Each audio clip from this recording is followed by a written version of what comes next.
The 2-1. Lindor towards right center field. This one is back. It is gone! Grand slam! And Lindor puts the Mets on top. The biggest swing of the season for New York. 3-second differential. Shot clock, game clock. Shot clock down to 5. Here's Towns from 3. It's gone! Carl Anthony Towns with the dagger. 3-point field goal. Knicks regain their composure. Towns, deep 3-ball with the switch.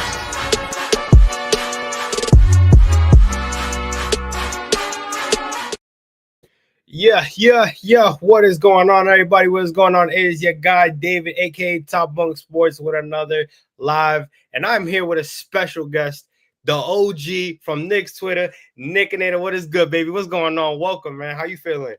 I'm feeling great, man, after that win. What were we looking at? 118 or 124, was it? I'm feeling awesome right now, man.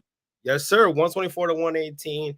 The Knicks come back and beat the Houston Rockets. Now, first of all, shout out to the captain. I got to start it off by that. It took Jalen Brunson to put on the cape and really take us in that second half and prevail us to the win, man. Your thoughts on the game, what you saw and what you thought they did well and what you think they could still improve on, because obviously to start this game off, it was sloppy. It was disgusting on both ends. Yeah, I mean, the thing that immediately for me I was looking for was how do we come out now with the adjustment of not having OG Anunoby in the lineup. You know, we lost him to the Lakers. We lost that game to the Lakers. LeBron James with a triple-double in the Garden.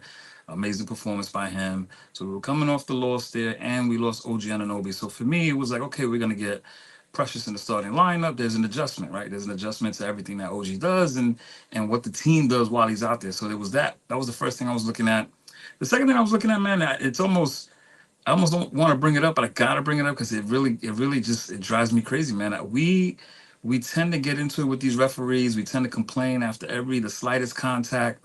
So I was looking for that, and of course I saw that, and that drove me crazy. But I was also encouraged because I knew that they were missing Fred VanVleet. They didn't have their point guard on the floor. They were missing Alperen Sengun, who's like a hub, great passer. They're a team that I think they're last in the league in assists. Yes. So, I think they're last in the league in assists. So I was like, all right, it's going to be a lot of ISO, right? They're not going to have a lot of motion going. They're going to get the ball to Jalen Green and get space, and they get the ball to the Thompson twin and get space. So I was kind of curious. The other thing, too, for me was that with Houston and teams in general, like the Pistons, like a couple of teams out there, the Knicks have trouble when they face teams that have young and athletic wings. We tend to kind of, it's like a buzzsaw for us. We have some challenges. So those were the three things really that going into this game I was looking for and looking at. Yeah, I mean, if you just look at the stats today, they shot 50% from the field. They shot 23% from three. So that's another situation where while they are not a good perimeter defending team, they're really not consistent on the shoot when it comes to shooting the three. They obviously are great with their free throws, 24 assists, 40 total rebounds. Houston had more fast break points than us. They had 21. We had 17. We had 9 steals. We had 5 blocks. We had 12 offensive rebounds. Houston had 20. We had 28 defensive rebounds. Houston had 30. And then, funny enough, because of the turnovers that Houston created, we had 26 points off of turnovers, which most of it elated in the third quarter where they went on that 12-0 run before Houston was kind of coming back and they went into their momentum. In terms of, I want to kind of break down Cat for a second because he's kind of been, shout out to Knicks Twitter, he's been on a negative pedestal the past couple of days. In terms of Cat, like if you look at the Lakers game, right, you see how he basically only had 1 point in the first quarter. He had 1 point in the third quarter, so he really wasn't scoring. They kind of did what they wanted to do defensively, and that was kind of shut down Jalen Brunson and Cat, and just kind of let Josh Hart roam through. And I kind of brought this up that when your two best players are not scoring the ball efficiently and you got other guys on the team scoring, that's kind of helping the other team because now they know, listen, they're not a great defensive team right now. So what we can do is we can set our plays and they're only going to run their offense through one guy. Whoever has the most energy, they're running that offense through one guy. He's going up and down with Josh Hart. When it comes to Cat, because we know he doesn't have a post move, we know he's a really bad defender. In terms of you being a fan, like what do you think he needs to do better to just elevate his game a little bit more and not get into early foul trouble and just really be more consistent of a scorer. Because even the three ball's not falling for him now ever since he hurt his finger. Yeah, Carl Anthony Towns is real interesting. I don't think that the league is seeing anything like what they're seeing from Carl Anthony Towns right now. You didn't see this version of Carl Anthony Towns in Minnesota. This is, I think, new for the league and new for him. I think he's at a different point in his career. So I think there's a bit of a transition. He's filling bigger shoes here at the Garden. So I like what I've seen from Carl Anthony Towns. There are pros and there are cons, of course, with any player. With him, like I alluded to earlier, some of the crying to the referees, I think he's a ringleader when it comes to that. The slightest contact with the referees, he's got the expression, he's demonstrative, and he's showing up these referees, and then he's wondering why on the other side of the ball he's getting in early foul trouble. Like this is a league, we're all human. You show these refs up, and there's an impact to that. So I like all the things that he's done offensively. I think as he continues to mature, I think that's probably the next phase for him to learning to how to control his emotions and manage that relationship with the referees because he should be getting that whistle. There is Right. contact on that foul, but when you show that man up, you're not going to get that whistle. You know, you're just not going to get that whistle. So, but I like Carl Anthony Towns. I'm a little concerned about the finger. It was good to see him get a couple of three balls up today. He kind of been struggling with that. You mentioned the Lakers game.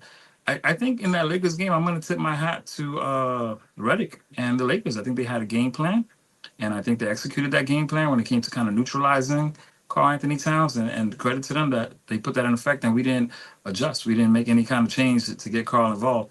I think tonight, something that you saw from Carl was a blatant effort to get in that paint. And when they matched him with those little guys to fight through the contact and get a bucket. So I tip my hat to him. I thought that was awesome. He does more of that, we're going to be in good shape. I mean, and especially you're talking about him doing that against a scrappy team in Houston, where all they do is play hard, nonstop. Hey, man, top 5 or top 16 defensively. I think they give up like 106 a game Yeah, or something like that. I forgot what it was exactly, but Ime Udoka has those boys playing, man. I think they're ahead of schedule. I think it's Ime, and I think it's that combination of, like I said, youth and athleticism. Cam Whitmore is special. The Thompson brother, I forget which one. I think that's Eamon. He's I'm special. on. Yeah, Yeah. He's got to develop that three ball. It was funny to see Eamon in that last possession with the game on the line matched up with Jalen Brunson and get a turnover. Jalen got a turnover. That was amazing. That was an awesome moment for me because I'm like, damn, this is not the matchup we want. I don't want to see Thompson or Brunson one-on-one with the game on the line. And we were able to, there was some contact there, but the ref didn't call it. So the hell with it. We're going to run with it. But yeah, man, that was a great win tonight for us. do you think with going, sticking on the cat situation, do you think him coming from Minnesota kind of gives him a free pass a little bit because he had to deal with the fact that he had Rudy Gobert behind him? I think there was a lot of things. There's a maturity right now that's happening with Carl Anthony Towns by coming to New York. When Carl Anthony Towns was drafted #1 overall, there's a lot that comes with. There's a lot of baggage that comes with being the #1 pick. You're a young kid. You're in this town. They put the weight of the league on your shoulders to play, and I think all of that. I think he got away from that, and he's able to just kind of play ball here because Brunson's the captain here, and Brunson carries that pressure. And this team goes as Brunson goes, as you saw in the Laker game. Brunson, struggled a little bit against what they were throwing against him, and we walked out of there with an L. You see him tonight with an amazing game, 42 points against some top flight defenders, right? But all that allows Carl to be Carl. Over Right. there, he had to be Cat, right? In Minnesota, he had to be Cat. He had to carry that #1 brand. I don't think he has that here. I think he's playing a little more loose and a little more free. So I think it's good for him. And he's playing under a coach he knows. Like, Yeah. let's keep in Yeah. mind when Tom Thibodeau when he was here, when he was there, Tom Thibodeau became the head coach. His defensive numbers went up. People don't talk about that. Like, we talk about him being a bad defensive player overall, but when he was there, his first 2 years, his defensive numbers were up. So he's kind of playing under a coach that he knows, and I think that generates him to be more comfortable. And he's home. Like, a lot of Mhm. people want to make this whole thing that he's from Jersey. It doesn't matter. Like, he's home. He's close to Nah, home. So he's that- home. He's home for sure. home. You're right. So at the end of the day, he's playing somewhere where he can feel comfortable, and he's playing under a point guard that trusts him. Obviously he built that chemistry and relationship with Anthony Edwards, but still, at least you have a point guard that listen, Yeah. I'm not with a rookie. I'm not with somebody who's coming off the bench. I'm with a starting point guard who has been here for 3 years already and that knows how to run this system. Like, he's coming into something he knows he could build off of. Yeah, the two-man game between him and Jalen is amazing. I think that his passing too, right? They run that pick and roll, and he sees people. He's at the top of the key. He's dishing, man. He's swinging that ball, and I also think that he passes the ball so well it inspires ball movement with his teammates. Because Right. there are games that, my God, it looks like I don't even know how to describe. Like the ball is just moving. It's just everybody's cutting, they're filling the lanes, and that ball doesn't stop, and you get the bucket and you keep it pushing. I think Carl is key when it comes to that tonight. 22 points tonight, but again, I still I'm kind of curious how he's doing with the finger.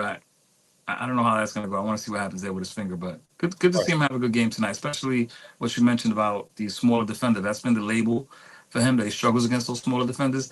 I think there's some truth to that, but for different reasons. I think folks that when you look at Carl matched up with another big, like a true big, Carl is blessed where he can put the ball on the deck and he'll get by these guys and he can finish at the rim at a high level, and that's the advantage he has. Plus, he can shoot, right?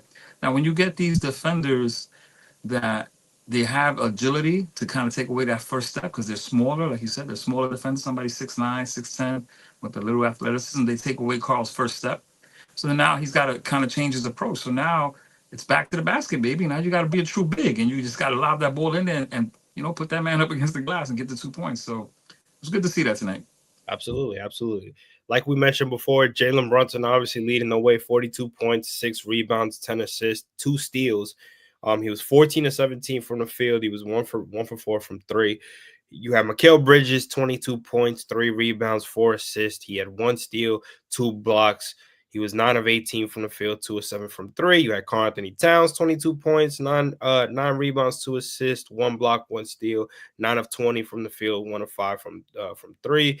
Josh Hart, 19 points, 8 rebounds, 5 assists. He had 1 steal and 1 block, 8 of 12 from the field. He was 0 of 1 from three. And then you had Precious Achiuwa, 7 points, 9 rebounds, 0 assists, 2 steals. Um, I want to talk about the situation with OG Anunoby and the mentality of next man up, because obviously with OG going down, it's a big blow. It's a Yeah. big blow. But I did shout out to Tony. We were in the space the other day, and I did say, and shout out to Deej as well, because Deej brought this up, and I Shout agreed out with to the family. him. Yes, sir. Those are my guys. Um, I think when you have the mentality of next man up, I look at Mikal Bridges for that. Now, Tony was pointing out to me that no matter who's the next man up, whether it's him, whether it's Josh Hart, nobody could do what OG Anunoby does. But on the defensive side, because you're talking about that wing stop, Mikal Bridges is part of that. So if one of your wing stop partners goes down, I got to look to the other man. And it's not only just because of that, it's because Mikal's game predicates on what he does offensively. If offensively he's not getting in a groove, defensively he ain't there. He's getting blown by. He doesn't get stops. He doesn't get steals. He doesn't know when to separate the two. When he's going off offensively, defensively he's got it on both ends. He's running up the floor back and forth. I basically said that I don't need Mikal Bridges to score 20 plus a game for him to do well. I just need him to move well off the ball, get stops, grab rebounds if he needs to, and Mhm. help Jalen Brunson, especially with OG Anunoby coming down. What do you think? I mean, there's layers. There's layers to that question, and Mhm. when we start trying to address that with OG Anunoby and the absence of OG Anunoby, it's not going to be any one guy. For me, my opinion is it's not going to be any one guy. We're not built like that. One of my concerns with this team is that I always felt that there was not enough wing depth, knowing that if one of these guys went down, we would find ourselves in a tough position like we are right now. So to me now, it's a shared responsibility. If you look at this game now, and like I said, this is the first game without them that they start. Pressures in their lineup. Now they're all going through their adjustments. Right now they're really understanding who's going to be in what role. So um, what I'm going to tell you right now, Josh, right? Josh, there was a moment in the game where we're kind of floundering, we're struggling a little bit. They're up maybe 11 on us, and Right. Josh gets in the game, and Josh becomes that spark plug, and he starts using his athleticism. He starts putting pressure on the defense by pushing that ball, by fighting and getting that board, and just being what Josh Hart is. That was the kind of energy that sparked for me.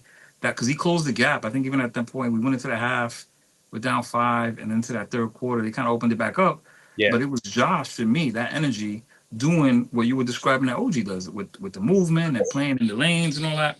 So Right. I think Josh took the lead tonight, but I don't think there's going to be any one player. I think it's going to be a shared responsibility by the all 5 guys on the floor. So it's a tough thing to fill. OG's a special player.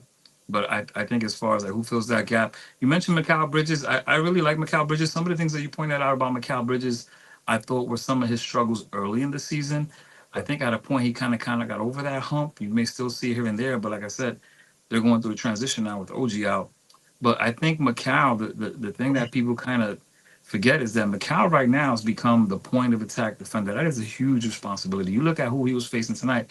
Jalen Green is one of the more dynamic young players in this league, right? And he had a great block on him in that paint area with the little fadeaway.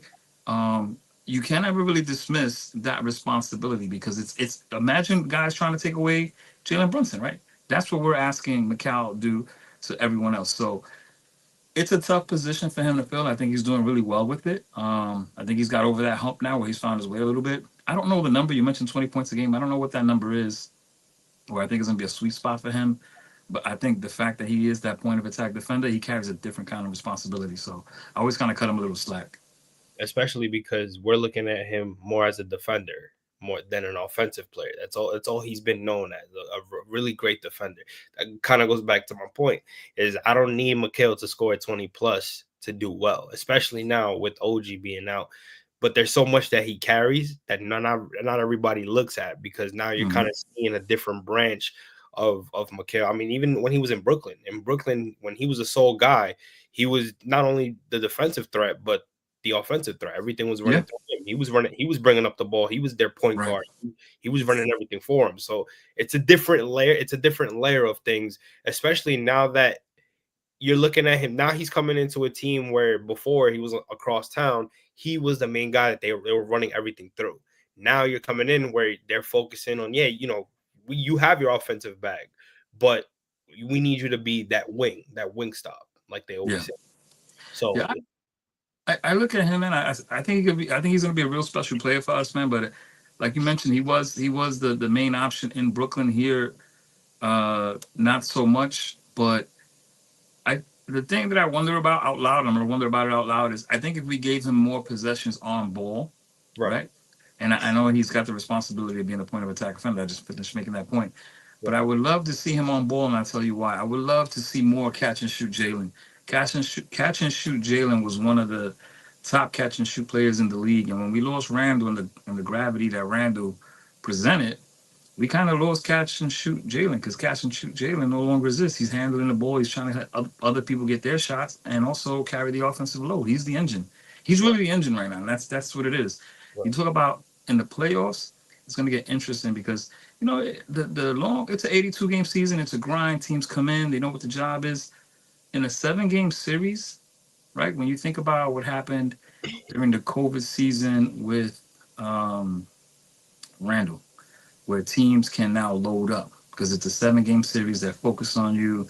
They can scheme against you. Nate McMillan did an excellent job of saying, we're going to take away Julius Randle and see what's next for this team. And they got us up out of there. I love what we're doing, but I would love to see more on ball Macau, because I would love to see that kind of development in preparation for the playoffs. Because again, the 7 game series, they're going to load up on Jalen, and we don't have another shot creator, and I don't think there's one on the way. So I think this Right, will be a yeah. good time with OG Anunoby out to let Macau get some on ball responsibility. Yeah, I mean, if you're talking about, that COVID season where they basically unloaded everything on Julius Randle, they did the same to them Brunson in against the Indiana series last year. Indiana knew exactly what to do, and again, we couldn't really find a source of offense after that. Like there was no way for Jalen Brunson to get comfortable. It was kind of in Philly, he was able to do whatever he wanted. That was the difference. He was able to get to his spots. He was able to distribute the ball. He was able to score whenever he wanted. But then when you got to the second round against Indiana, they knew when to limit him. And they knew as soon as they limit him, guys are not really gonna get the ball like they do when he's able to make that extra pass, like Dante, or make that extra pass to not RJ, but Dante was basically like the second fuel of the Right, offense right. after Jalen. So it was kind of, you could kind of tell it was uncomfortable, and then defensively we just couldn't get no stops at all. Yeah, that Indiana series, talking about that and making that point, uh, Dante DiVincenzo was a little underrated as a ball handler. Yeah, yeah, as a back. I don't think people really respected his game as a backup point guard. I thought he was really useful in that role for us. Um, but to that point, the game that got away for us was game two, right? yes, I agree. Once we lost game two, man, the kind of wheels kind of fell off, and then you got the injuries, and then what happened. What happened? It's history now. But Right. just even thinking about that, um, when the playoffs come, it would be a good opportunity now to just give Mikal the opportunity to be on-ball creator for us to really kind of develop in that role for us. I think that would be key. But we'll see what happens. Yeah. See what he try to bring back a little bit of what he was doing in Brooklyn before he came here. That's the main thing for me. I totally agree with you. I don't think a lot of people talk about that.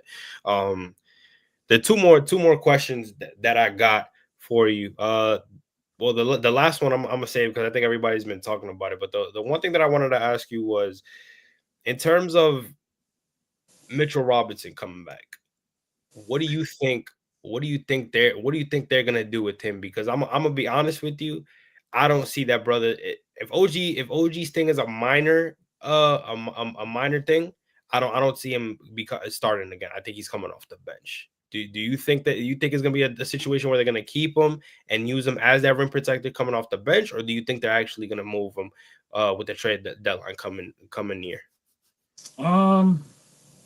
All right. So first, I'm going to answer your question by telling you what I want. What I Okay. want is for Mitchell Robinson to finish the season with us.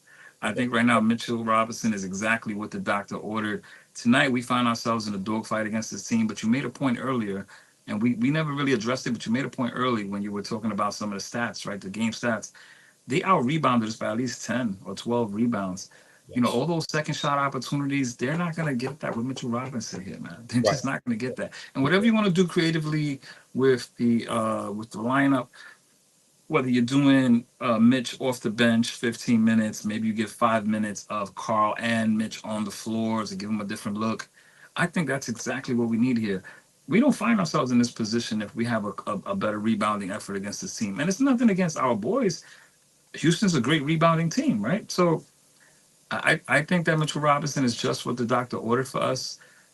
But now to answer your question truthfully, I think he's traded, man. I don't think that the front office has faith in his health. I think that they're concerned that he'll go down again. And despite the fact that they maxed OG Anunoby in the offseason, despite the fact that they traded 6 number 1 picks for Mikal Bridges, despite the fact that they traded Dante DiVincenzo and Julius Randle for Carl Anthony Towns, we still find ourselves in a position where we're looking at Mitchell Robinson to potentially be the savior of the season.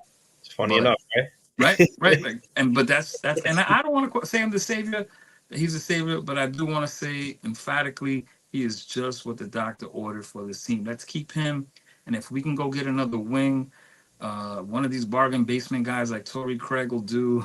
But if we could get a wing somewhere, man, I know we got the guy on the bench. So I'm not gonna bring him up because he's not gonna play. It doesn't even matter. He's a rookie, and they're not gonna play him. But if we can get a veteran wing in here and we keep Mitchell Robinson, I'm more than comfortable on us making a championship run with the assumption that OG comes back healthy in time for the playoffs. Yeah, man. I think he's just what the doctor ordered. You think they trade Jericho Sims? I think Jericho Sims is on his way out. I think he'll be traded for a second round draft pick, and they'll free up $2 million for that buyout market, and that's pretty much that.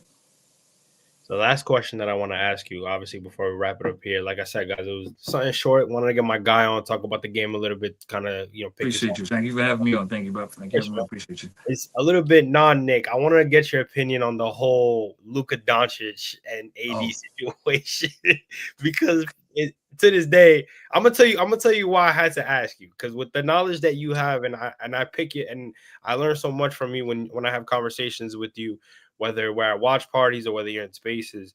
I just don't understand how if you're the Mavs, first of all, the fact that unless there's something personal going on, which people are making it seem like there is, because why else would you trade an international star at 25 years old who you've built your franchise around?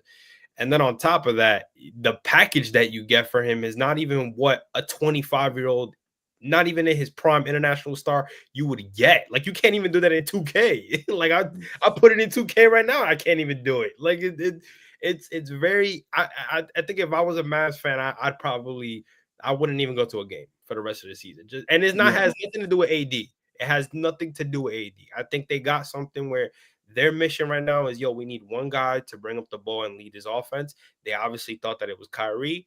Get a big in here, try to see if they can match a pick and roll offense and try to just distribute the ball, be a great defensive team like they are, and try to do something with that. But it's like there's Luka Doncic. Like that's just like, what's your thoughts on it? Yeah, I mean, when I first heard the trade, I think like everyone else, I didn't believe it. I'm like, something's wrong here. Like, is that really Shams' account? Like, what's going on? This can't be right. I thought he was hacked. Yeah. I went to bed like, nah, this can't be real. I'm gonna wake up tomorrow. It's gonna be some kind of catfish burner. It's not Right. real. When I finally accepted that it was real, I was in shock. We just finished saying that the Knicks gave up 6 first-round draft picks for Mikal Bridges, and these guys acquired Luka Doncic, probably, arguably, maybe the face of the league in the future, for a 6-pack and a can of tuna. Like they really didn't pay. And no disrespect to Anthony Davis, 75 top NBA player, definitely going to the Hall of Fame, super skilled, but he's on the back end of 30, right? He's older. Yeah. And you got Kyrie Irving, who's older. And the immediate thing is like, well, they're all in right now, right? They got Gafford. They still got Lively. I think they still got Spencer Dinwiddie. So I guess they got enough defense there to make a push. Mm-hmm. But for me, they're all in now. But to your point, there's something else there for me. I don't understand how you give up such a talented young player. The thing that everyone brings up is his commitment to winning. He has so much faith in his ability because he is ultra skilled individual. Right. But on defense, he's a negative. He's lost out there sometimes, and he doesn't keep his body in the best shape.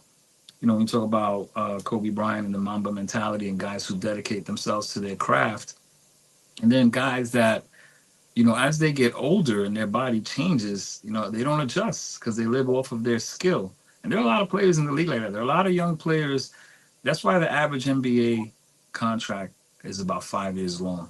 There are a lot of guys that come in off of their natural ability and they don't get any better, right? Like they don't commit to their craft like a Kobe Bryant commit. And of course, Kobe was elite, but it's the point that despite him being elite, he was working every day.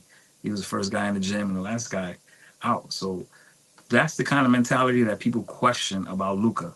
He loves his ability and he's a competitor. He's got the competitive spirit, but does he have enough discipline to really become the best player he can be? And I guess Dallas said no. I guess Dallas said, you know what? We don't want to deal with the baggage that comes with his attitude. We don't want to deal with the diva. Right now, we're going to make this trade and we're going to move forward and not look back. But I was in shock like anyone else, man. I think Luka has some soul searching to do because at the end of the day, he's the guy that got dumped, right? He's the guy that got traded. Yeah. So he's got to look in the mirror and see who does he want to be. Because I'm telling you right now, if it's me and that happens to me, I'm turning all the way up. Like I'm everybody's gonna know who I am. You don't know what happened, right? You disrespected me, so I'm gonna show you what it is. I don't know, like competitively. Of course, I'm old now, but when I played, man, I was competitive, right? For whatever I could do, I was competitive. So you disrespect me, I gotta get it back. Yeah, no, I mean this trade again because of this trade, he can't get that supermax. Like he could get an extension, but he can't get that supermax. So to reporters' point this morning when I was doing my research, they basically I wouldn't say they blocked him out of his money, but he can't get that supermax that he was eligible to get. I think about that point that you're making right there, right? When I spoke to you about it, right? I spoke to you about Kobe Bryant, Mamba mentality, dedicated to your craft. Right. And people are worried about his money. As if he's ever gonna be broke, right? Like, that's the thing right now, man. You asked me that question, and I have so many issues with basketball today. I have so many issues with Adam Silver, how he runs this league. This is not WWE, man. It's supposed to be competitive sport, and I just feel like not that it's not competitive. I don't want to disrespect the players in the league. These guys play hard. They put in the work, so I don't want to disrespect them, but it's just something right now that this league is kind of missing for me competitively because I've seen competition, high-end competition in the NBA, and honestly, this ain't it. This ain't it, man. So Luka probably end up being a poster boy for that, man. People more worried about his contract than whether he's going to win rings. Yeah, that's crazy. Yeah, I mean, listen, Rob Pelinka laughing at everybody else. Rob Pelinka was like, "Oh, yeah, I thought I lost touch. Wait a minute." Nah, that's Nico Collins. I think Nico Collins is his man or something. That's like Danny Ainge. What's the dude? what's the dude that was the GM in Minnesota years ago? Oh, McHale. You know, and he gets the wink wink trade and he sends him Garnett, you know, and then same thing with Danny Ainge and Boston in the future with Utah. Like, there are relationships in the league. For me, I don't understand how that trade even happened. They must have some sort of relationship, but I don't know, man. That's just a Listen, crazy move, man. they said that they were the only two that spoke to each other. Nobody knew. Jason Kidd didn't even know. Did you see the press conference this morning? I did not. I heard about what you're mentioning that Oh, Jason Kidd was out of the loop. I think dude, that's disrespectful in itself. But he did a press conference. Nico did a press conference yesterday explaining the trade. Jason Kidd is sitting on his right, and he literally says, with Jason Kidd sitting next to him, "I did not tell Jason." So then the whole time, like, you're looking at Jason Kidd. Jason Kidd looks like he wants to strangle him because he's like, first of all, why'd you trade my one superstar that I had on the damn it's team? nuts. It's nuts, bro. It's nuts. Can you imagine Leon Rose sitting across from Tom Thibodeau after just trading Jalen Brunson? Can you even imagine that moment? You can't even fathom that moment. It makes no sense to nobody. Anyone that has common sense about this game that's just watching this game knows this is asinine what just happened, man. You see I feel bad for the fans. You see the Mavs fan out there crashing out. Yeah, yeah, I thought Austin Rivers. I don't know if you saw Austin Rivers. yeah. Austin Rivers, he really summarized it nicely. I don't want to paraphrase that because just go find that clip and bring up how Austin Rivers. I thought he really did a really good job of kind of summarizing what happened with it. But it's just an insane scenario, bro. I don't know anything. Back in the day, you had Chris Paul and the league got in and blocked it. Right, the Right. league got in and blocked it, and here Adam Silver's bending over, grabbing his ankles, like whatever, man. Just make more money. Do it. It's not the Yeah. WWE, man. It's the NBA, man. Have some standards. Yeah, man. Well, Adam Silver, I've heard a lot of opinions about that brother, and I tell you, it's not good ones. It's not good ones. But my guy, I really do appreciate you taking the time to be here. Like I said, reason why I wanted him on is because I've met this dude in person. I've picked his brain, asked him so many questions during watch parties. Listen, I could talk all day to Nick about basketball and about the Knicks, man. He knows his stuff. And then when you just hear him Thank you, young man. on Spaces, man, on Nick's Twitter Spaces, man, he really kicks knowledge, man. You hear other people go in Spaces, man, you're like, what the hell they talking about? Then when you hear Nick, you're like, all right, now we back to the regular. So shout Yeah, out the to you. spaces of the Wild Wild West, man. Yeah, man. You gotta go in there with a waiver before you go up there and speak. But Hey, but nah, listen, Bunk, thank you for having me on. I do appreciate the invite. I did appreciate this time with you. This was fun, man. Good luck to you, man. nah, thank you. Shout out to you. Shout out to NYKX, man. Shout out to the Knicks community. The Knicks once again take a 124 to 118 win over the Houston Rockets. They're now 33-17, third in the Eastern Conference. They got the game tomorrow against Toronto, and they got. Go ahead. Yeah, I hate to do this like this, but I just kind of want to shout out Tony's having the watch Yes, party. If you guys yes. have not heard, Tony's having a watch party. He's hosting this watch party on Saturday. That's what, February 8th, I believe it is. It's going to be Boston Celtics versus the Knicks. The watch party will be hosted at the Amontes, which is a great little spot. It's on 8th Avenue. It's above Blarney Stone. You can't miss it. Actually, you could miss it, so be careful. You got to go through the little green awning and get upstairs. Great vibe. Sarafina in there runs the place. What else can I tell you about it? Julito's gonna be DJing. Yes. So Julito's gonna be in the building. It's gonna be a nice crowd, man. So if you're out in the area and you're not gonna make it to the game, pull up, have a nice time, chop it up with the family, talk Knicks, and enjoy yourself. Have a brew. Yeah, man. I hope I'll definitely be there. I gotta support my guy Tony. Shout out to the NYKX community, man. Pop out Yes, if y'all sir. don't have Yes, nothing sir. to do that day. But like I said, the Knicks grabbed a very important victory where it looked like it was gonna go south before Jalen Brunson turned it up, and defensively they were able to come together and pick up a nice win. Like I said, 33-17. They got the Toronto Raptors tomorrow, and then they are off for 3 days before they play the almighty team that we could never seem to beat, the Boston fucking Celtics. So that one should be interesting. But like I said, appreciate you, my guy. Appreciate the 39 people watching, man, and appreciate the New York Knicks community, man. We are out. I will check y'all on the next Peace. slide. Peace out.